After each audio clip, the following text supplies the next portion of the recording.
February 3, 1889. A muddy road near Eufaula, Indian Territory, a shotgun blast from behind a fence.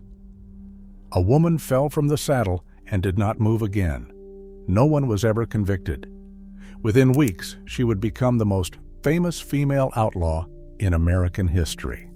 Not because of anything she actually did, because of what a New York publisher decided she should have done. 3 women, 3 legends that do not match what the courthouses kept on file. Which of these 3 did the frontier truly fear the most? And is it the name you think it is? Now, before we go any further, tap that subscribe button. Keep watching, because you won't believe what the 3rd outlaw did to survive. We are not going to the movies for this. We are going to the trial records, the prison intake logs, the newspapers that ran the morning after, because in every case on this list, someone had a reason to make the legend bigger than the woman who lived it. In the 1880s and 90s, federal marshals rode days between courthouses. In Arizona Territory, a stagecoach could pass through 100 miles of open country.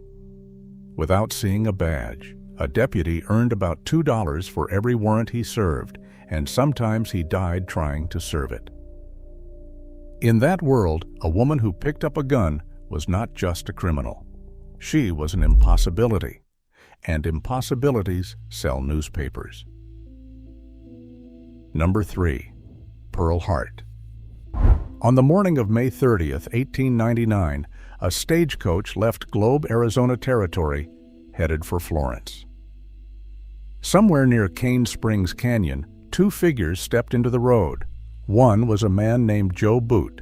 The other was a woman, 5 feet tall, dressed in men's trousers, holding a .38 caliber revolver. They took $431 from the passengers and a pistol off the driver's seat. It was over in minutes. It was also over for Pearl and Joe before the week was out. They got lost fleeing through the canyon country. A posse found them camped and sleeping. The trial in Florence made national news, but not because of the robbery. The robbery was a mess. It made news because of the photograph. Pearl Hart, standing in a jail cell, wearing a man's shirt and trousers, holding a Winchester rifle, staring straight into the camera with a look that dared you to tell her she did not belong. That photograph went across the wire services. It ran in papers from New York to San Francisco. It was the image, not the crime, that burned into the public mind. At trial, the first jury acquitted her. Some accounts say the jurors simply could not believe a woman that small had done it. Judge Kibbe, reportedly furious, ordered a second charge for the stolen revolver. This time the conviction stuck. 5 years at Yuma Territorial Prison. She served roughly 18 months and walked out. After that, the record goes cold. Some say she toured with Buffalo Bill. Some say she gave speeches about women's rights. The court transcripts confirm none of it. Pearl Hart is often called the last person to rob a stagecoach in the American West. The truth is, her robbery was bungled from the start. She terrified nobody with a gun. She terrified them with a photograph. One picture of a woman who looked like she belonged in the role, and the whole frontier flinched. That was number 3. And she earned it honestly. But the fear only climbs from here. Number 2. Laura Bullion. Here is a name most people have never heard, and that is the strangest part of her story. Laura Bullion is the only woman ever convicted of riding with the most famous outlaw gang in American history. And when she died in 1961, her neighbors in Memphis, Tennessee had no idea who she had been. She was born in 1876 near Knickerbocker, Texas. Her father ran with outlaws. Her uncles ran with outlaws. By the time Laura was grown, the criminal world was the only world she knew.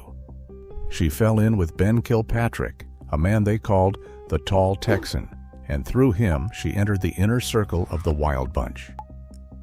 Butch Cassidy, the Sundance Kid, Harvey Logan, the most wanted men in America. On July 3, 1901, the Wild Bunch hit a Great Northern Railway train near Wagner, Montana. They rode away with $65,000 in unsigned banknotes. Laura's job was not to rob, it was to move. She carried those stolen banknotes between cities, passing them where they would not draw attention. She was good at it. On November 6, 1901, federal agents traced the notes to a boarding house in St. Louis. They found Laura inside with forged currency on her person. She was tried in federal court, convicted, and sentenced to 5 years in a Missouri penitentiary. She served her time. And then she did something none of the famous men she rode with ever managed to do. She disappeared. Not into a grave, into a life. She moved to Memphis. She took the name Frida Lincoln. She worked as a seamstress. She lived quietly for nearly 60 years. 84 years old when she died. It was only when the Memphis Press Scimitar ran her obituary that the truth came out. The little seamstress on the corner had once moved stolen money for Butch Cassidy. Pearl Hart terrified with an image. Laura Bullion terrified because she was competent. She handled the money, she crossed state lines, and she vanished so completely that the most wanted gang's only convicted female member outlived every last one of them. 2 names down, 1 to go. And the obvious guess is probably Belle Starr. The Bandit Queen, the female Jesse James. You have heard those titles 100 times. But the question I asked at the start was not who was the most famous. It was who the frontier truly feared, and whether the fear was even real. Number 1. Belle Starr.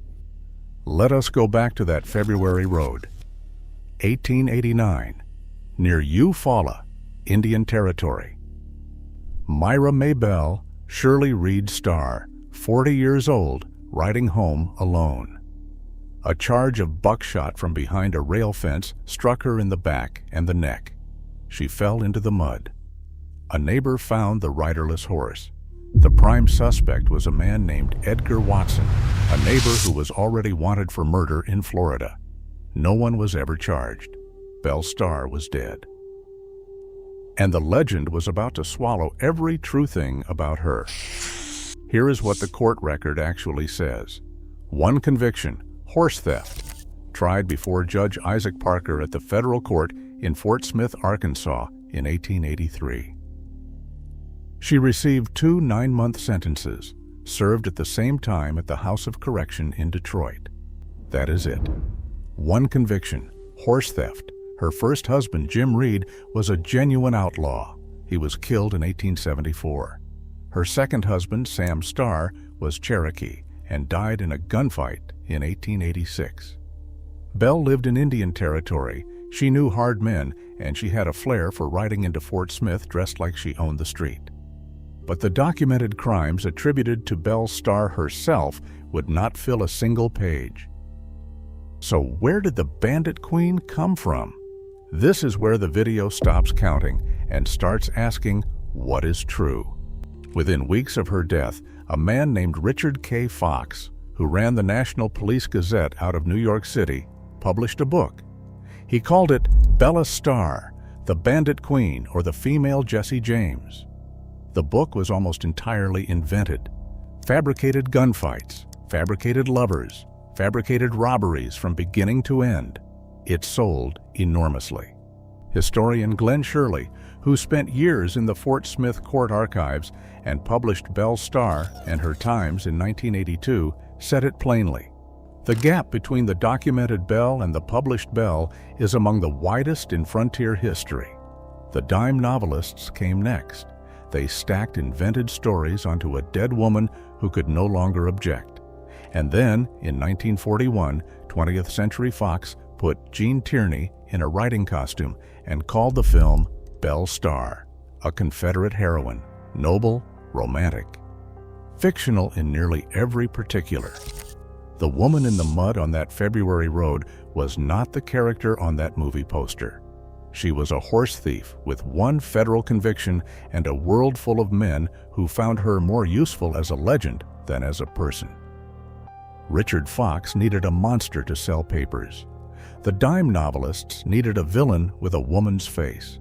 Hollywood needed a star in a clean costume who never bled in the dirt. And the real Myra Maybelle Shirley, whoever she truly was, vanished under all of it. So here is my answer to the question I asked you at the start. The woman the frontier feared most was not the one with the longest criminal record. Pearl Hart had a bungled robbery and a photograph. Laura Bullion had a federal conviction and 60 years of silence. Belle Starr had one horse theft charge and a publishing industry that needed her to be something she never was. The real terror was never Belle Starr the person. It was the idea of Belle Starr. The idea that a woman could ride armed into a world men had built for themselves and that no jail, no marshal, no courtroom could make that idea go away. The publishers understood it. The fear was worth more than the facts. And they sold it for a century. Today, a woman in America can own property, carry a firearm, run a business, walk into a courtroom as the attorney and not the accused. Every one of those things would have been unthinkable for the women on this list. And still, when we say their names, we reach for the legend first and the record second. We remember the dime novel cover. We forget the court file. Somewhere in Indian Territory, in ground that was never properly marked, lies a woman who lived a harder life than any novel gave her credit for. And the truest thing about her is the thing the legend never needed. Which one would you have feared most? Tell me below. And if you want the truth behind another frontier story the movies got wrong, the next one is waiting for you right now.